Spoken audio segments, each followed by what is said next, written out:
சிவாய நம. வணக்கம் மக்களே, இரவு வணக்கம். இந்த பதிவு வந்து நான் ஷார்ட்ஸில் கொஞ்சம் கொஞ்சமாக போட்டிருக்கேன். இது லாங் வீடியோவில் போடுறேன். ஏன்னா இது வந்து பாருங்கள், பனிப்பெண்ணுங்க. நாங்கள் வந்து அந்த எங்களுடைய சூட்கேஸ் எல்லாம் அமுச்சு விட்டு நாங்கள் விமானத்தில் வந்து ஏறிட்டோம். ஃப்ளைட்டில் ஏறிட்டு வாட்டி இந்த பனிப்பெண்ணுங்க இருக்காங்க இல்லையா, அவ்வளோ அழகாங்க.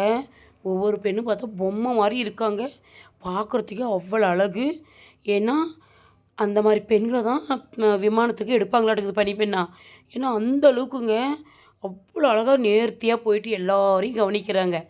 ஏன்னா பெல்ட்டு யார் சரியாக போட்டிருக்காங்களா இல்லையான்ட்டு பார்க்குறாங்க. அப்புறமேலு ஒருத்தர் இல்லாத கவனிச்சிட்டு வராங்க. பெல்ட் போடலைன்னா அவங்களே போட வைக்கிறாங்க, இல்லைன்னா போட்டு விட்றாங்க.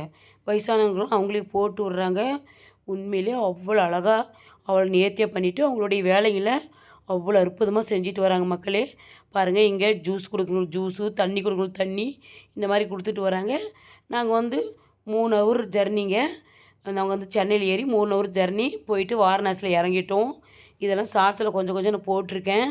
அதனால தான் இறங்கிட்டு அப்புறம் என்ன பண்ணேன், நான் என்னை யாரும் வீடியோ எடுக்காதீங்க, நான் ஃப்ளைட்டை மட்டும் வீடியோ எடுத்துக்கிறேன்.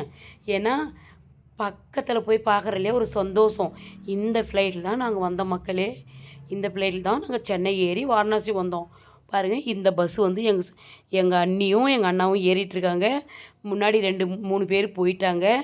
இவங்க 2 பேர், இன்னும் ஒருத்தர் என் பின்னாடி வராங்க. மொத்தம் 7 பேர் போனோம் இல்லையா. நாங்கள் ஏறி அந்த பஸ்ஸில் உக்காந்துட்டு மக்களே, நான் வந்து அந்த கண்ணாடி வழியாக வீடியோ எடுத்துக்கிட்டு வரேன். அதுக்கு தான் அந்த மாதிரி ஒரு மாதிரியே தெரியும் பாருங்கள். பிளேட்டை ஃபுல்லாகவே நான் வீடியோ எடுக்கிறேன். ஏன்னா இது வந்து நம்ம திரும்ப எடுக்க முடியாது, உள்ளே அலோவ் பண்ண மாட்டாங்க, நம்மளை உள்ளே விட மாட்டாங்க. நம்ம இது வழியானா வீடியோ எடுத்துக்கலாம் அப்படின்னு சொல்லிட்டு எல்லா இடத்தையும் வீடியோ எடுத்து கவர் பண்ணிட்டு வரேன் மக்களே. பெரிய மைதானம் மக்களே, அவ்வளோ அற்புதமாக இருக்குது. ஏன்னா அந்த இடம் பார்க்குறதுக்கு அவ்வளோ அழகாக லைட் வெளிச்சம் அவ்வளோ நல்லா இருக்குது மக்களே. இது வந்து இந்த கண்ணாடியில் இருக்கிறதுனால அந்த மாதிரி தெரியுது. உண்மையிலே அவ்வளோ அழகாக இருக்குங்க. பார்க்க கண்ணே பூத்து போச்சு. திரும்ப என்னைக்கு நம்ம போய் பார்க்க போகிறோன்ட்டு ஒரு இடம் இல்லாத நான் வீடியோ எடுத்துகிட்டு வரேன் மக்களே. ஏன்னா அவ்வளோ அழகாக இருக்குங்க. நாமெல்லாம் ஃப்ளைட்டில் போகிறோன்னு கனவு கூட எதிர்பார்த்தது கிடையாது. ஏன்னா இதை விட எங்கள் அம்மாவை கூட்டிகிட்டு போனதாங்க எனக்கு ஹைலைட்டை. ஏன்னா அது ஒரு குடுப்பனை எனக்கு கடவுள். அது வந்து நான் என் சிவபெருமானுக்கு தான் நன்றி சொல்லுவேன். 2வது வந்து எங்கள் அண்ணன் திருநாவுக்கரசருக்கு நன்றி சொல்லுவேன். என் கூட வந்தவங்களுக்கும் நன்றி சொல்லுவேன். ஏன்னா ஒரு துணை இல்லையா, அதனால் சொல்கிறேன். பாருங்கள், அந்த இடத்த விட்டு நாங்கள் வெளியே வந்துட்டோங்க.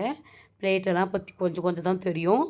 சரின்ட்டு நாங்கள் வந்து அந்த இடத்துக்கு வந்து இறங்கி நடந்து போயிட்டு நான் நடந்து போனதெல்லாம் காட்டினேன். பாருங்கள், எங்கள் லக்கேஜி, பேகு, சூட்கேஸு எல்லோரும் பார்த்துட்டு நிற்கிறோம். ஏன்னா நான் ஷார்ட்ஸ்லேயும் போட்டிருக்கேன். இது எல்லோரும் எங்கே இருக்குது அப்படின்ட்டு ஒரு கூட்டமாக நிற்கிறோங்க. அது சுற்றுறது ஃபுல்லாக ரவுண்ட் அடிக்குது. அது யார் பை வந்தால் அவங்க பை எடுத்துக்கிறாங்க. எல்லாருமே நின்றுன்னு பார்த்துன்னுக்குறாங்க. சுற்றியும் இருக்காங்க மக்களே, அந்தாட்டியும் இருக்காங்க. நாங்கள் நின்ன பக்கம் மட்டும் நான் வீடியோ எடுத்தேன். ஒவ்வொருத்தராக பேக் பார்த்துட்ருக்காங்க, சூட்கேஸ் பார்க்குறாங்க. யார் யாரது வருதோ அவங்கவுங்க குனிஞ்சு எடுக்கிறாங்க. எங்கள் சித்தி பாரு இடுப்பு மேலே கையை வச்சுக்கிட்டு அப்படி நின்று அப்படியே பார்க்குறாங்க, நம்ம பேக் வருமானு. அந்தாட்டையே எங்கள் அண்ணா நிற்கிறாரு. அவர் வந்து எடுத்துட்டார். அப்புறம் எங்கள் சித்தி பாருங்கள், இன்னும் ஒரு கொஞ்சம் நேரம் கழித்து அவங்க பேக் வரும், குனிஞ்சு எடுப்பாங்க. ஏன்னா எல்லாருமே அப்படி தான் மக்களே. தவறி எடுத்துட்டோம்னா அது வந்து கண்டிப்பாக கண்டுபிடிச்சி வாங்கிடுவாங்களாம். ஏன்னா நான் அவங்கவுங்க பேகு தான் அவங்கவுங்க எடுக்கணும். இது ஒன்று பாருங்கள், பார்த்துக்கிட்டே எங்கள் சித்தி எடுத்துருச்சு பாருங்கள் பேகு. அந்த பேகு ஒன்று, இன்னொரு பேகு, 2 பேகு அவங்களது. இன்னொரு பேகு வருமானு பார்த்துட்ருக்காங்க. அப்புறம் வந்து நாங்கள் எல்லோரும் பேகை சூட்கேஸை எடுத்துக்கிட்டு வந்து பாருங்கள் இங்கே நின்று ஒரு வீடியோ எடுத்துக்கிட்டோம் மக்களே, ஒரு நினைவாக. ஏன்னா யூடியூப்பில் போட்டோம்னா எப்போ இருக்குன்னு சொல்லி அங்கே பாருங்கள், நாங்கள் 7 பேரும் நின்று அந்த இடத்துல வீடியோ எடுத்துக்கிட்டோம். எவ்வளோ அழகாக இருக்குது பாருங்கள். எங்கள் பேகுங்க, எங்கள் சூட்கேஸுங்க எல்லாத்தையும் வச்சு அழகாக எனது பாருங்கள், எவ்வளோ அழகாக இருக்குது பாருங்கள். என் சூட்கேஸு எனது வந்து ஆனந்த கலரு, அவ்வளோ அழகாக இருக்குது மக்களே. நின்று வீடியோ எடுத்துக்கிட்டு அப்புறம் திரும்பி எங்கள் அண்ணா இப்படி திருப்பி எடுக்கிறாரு. அப்போ வேறு ஒருத்தர்கிட்ட கொடுத்துருந்தோம், எங்கள் அண்ணா கூட இல்லை. நாங்கள் எல்லோரும் நின்று வீடியோ எடுத்துகிட்டு, எங்கள் அண்ணா இல்லைன்னு நினைக்கிறேன், அவர் தான் வீடியோ எடுத்துகிட்டு இருக்கிறாரு. அப்புறம் லாஸ்ட்டில் அவர் வந்து செல்ஃபி எடுப்பார் மக்களே. எல்லாரும் இந்த சந்தோஷத்தை அனுபவிக்கணும். நீங்களும் ஒரு முறை காசி போயிட்டு வாங்க. இந்த சந்தோஷம் எல்லாரும் கிடைக்கணும்னு எம்பெருமான் சிவனை நான் வேண்டிக்கிறேன். பை பை மக்கள். அடுத்த பதிவில்